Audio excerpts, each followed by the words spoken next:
જય શ્રી કૃષ્ણ પ્રિય દર્શક મિત્રો, મારી આ યુટ્યુબ ચેનલ શ્રી હરિભક્તિ રસમાં તમારા બધાનું હાર્દિક સ્વાગત છે। આજના વિડીયોમાં આપણે નવરાત્રિના ત્રીજા દિવસ વિશે વાત કરીશું। ત્રીજા દિવસે દુર્ગા માતાના ત્રીજા સ્વરૂપની પૂજાનું મહત્ત્વ છે। માતા દુર્ગાની ત્રીજી શક્તિનું નામ ચંદ્રઘંટા છે। નવરાત્રિની પૂજાના ત્રીજા દિવસે તેમની મૂર્તિની પૂજા કરવામાં આવે છે। દેવી ચંદ્રઘંટાનું સ્વરૂપ અત્યંત શાંતિપૂર્ણ અને કલ્યાણકારી છે। વાઘ ઉપર સવાર ચંદ્રઘંટા માતાના શરીરનો રંગ સોના જેવો તેજસ્વી છે। તેમના કપાળ પર અર્ધ ચંદ્રાકાર છે, તેથી તેમને ચંદ્રઘંટા કહેવામાં આવે છે। 10 ભુજાવાળી દેવીના દરેક હાથમાં અલગ અલગ શસ્ત્રો છે, જેમાં તેમણે પોતાના હાથમાં કમળ, ધનુષ, બાણ, તલવાર, કમંડલ, ત્રિશૂલ અને ગદા જેવા શસ્ત્રો ધારણ કર્યા છે। સફેદ ફૂલોની માળા તેમના ગળાનો શણગાર છે। જે કોઈ માતાની ઉપાસના કરે છે તે ઉપાસક સિંહની જેમ બહાદુર અને નિર્ભય બની જાય છે। હવે આપણે માતા ચંદ્રઘંટાની પૂજાનું મહત્ત્વ જાણીએ। તેમની પૂજા કરવાથી ભક્તોને લાંબા આયુષ્ય, આરોગ્ય, સુખ અને સમૃદ્ધિનું વરદાન મળે છે। ચંદ્રઘંટા માતાની કૃપાથી સાધકના તમામ પાપ અને વિઘ્નો નાશ પામે છે। તેમની આરાધનાથી એક મહાન ગુણ એ છે કે ભક્તમાં બહાદુરી અને નિર્ભયતાની સાથે નમ્રતા પણ આવે છે। તણાવગ્રસ્ત અને પિત્ત પ્રકૃતિના લોકોએ મા ચંદ્રઘંટાનું પૂજન કરવું જોઈએ। માતા ચંદ્રઘંટાની ઉપાસના પૂજા આ રીતે થાય છે। સવારે બ્રહ્મ મુહૂર્તમાં ઉઠીને સ્નાન કરીને માતાજીની પૂજા કરવાની। માતાને શુદ્ધ જળ અને પંચામૃતથી સ્નાન કરાવો। વિવિધ પ્રકારના ફૂલ, અક્ષત, કુમકુમ, સિંદૂર ચડાવો। કેસર અને દૂધમાંથી બનેલી મીઠાઈ અથવા ખીર ચડાવો। ફળ ફળાદી પ્રસાદમાં ધરાવો। માતાને સફેદ કમળ, લાલ જાસૂદ અને ગુલાબની માળા અર્પણ કરો અને પ્રાર્થના કરતી વખતે મંત્રનો જાપ કરો। આ રીતે માતા ચંદ્રઘંટાનું પૂજન કરવાથી હિંમતની સાથે નમ્રતા વધે છે। માતા ચંદ્રઘંટાનો મંત્ર આ પ્રમાણે છે। પહેલો પ્રાર્થના મંત્ર છે: પિંડજ પ્રવરારૂઢા ચંડકોપાસ્ત્ર કેર્યુતા પ્રસાદમ તનુતે મહ્યમ ચંદ્રઘંટેતિ વિશ્રુતા। બીજો સ્તુતિ મંત્ર છે: યા દેવી સર્વભૂતેષુ માં ચંદ્રઘંટા રૂપેણ સંસ્થિતા નમસ્તસ્યૈ નમસ્તસ્યૈ નમસ્તસ્યૈ નમો નમઃ।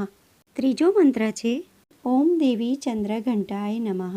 ચોથો મંત્ર છે: ઓમ એમ રેમ ક્લીમ ચંદ્રઘંટાય નમઃ। એમનો બીજ મંત્ર છે: એમ શ્રીમ શક્તયે નમઃ। આ બધા મંત્રોમાંથી તમે કોઈ પણ મંત્રનો જાપ કરી શકો છો। ત્યારબાદ માતાજીની આરતી ગાવાની। તમે આદ્યશક્તિ માતાની આરતી પણ ગાઈ શકો છો। ત્યારબાદ ભોગ ધરાવીને માતાજીનો થાળ ગાવાનો।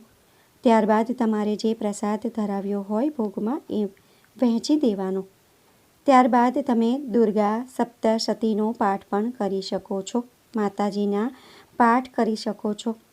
સાચા મનથી માતાજીની આરાધના કરનાર ભક્તોની દરેક મનોકામના પૂરી થાય છે અને ભયમાંથી મુક્તિ મળે છે। તમે મા દુર્ગાનો ચાલીસાનો પાઠ પણ કરી શકો છો।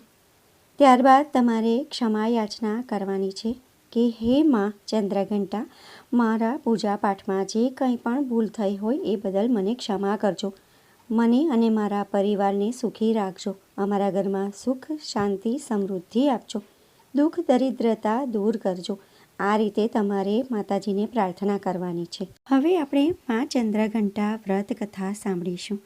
પૌરાણિક કથાઓ અનુસાર જ્યારે મહિષાસુરે ત્રણેય લોકમાં આતંક ઉત્પન્ન કરવાનું શરૂ કર્યું ત્યારે દેવતાઓએ બ્રહ્મા, વિષ્ણુ અને મહેશ પાસે મદદ માંગી।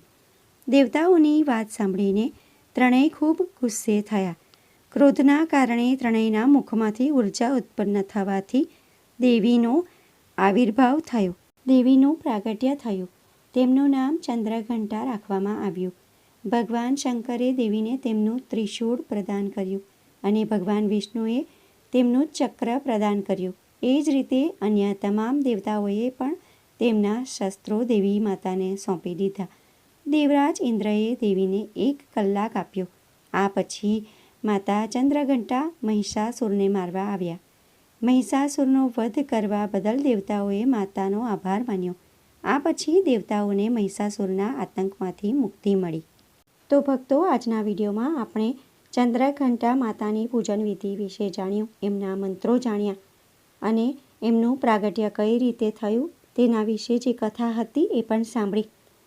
તમને આ વિડીયો પસંદ પડ્યો હોય તો વિડીયોને લાઈક કરી દેજો અને બીજા લોકો સુધી આ વિડીયોનો પ્રચાર કરજો, જેથી બીજા લોકો પણ જાણી શકે. કોમેન્ટમાં જય ચંદ્રઘંટામાં અને જય અંબામાં જરૂરથી લખજો.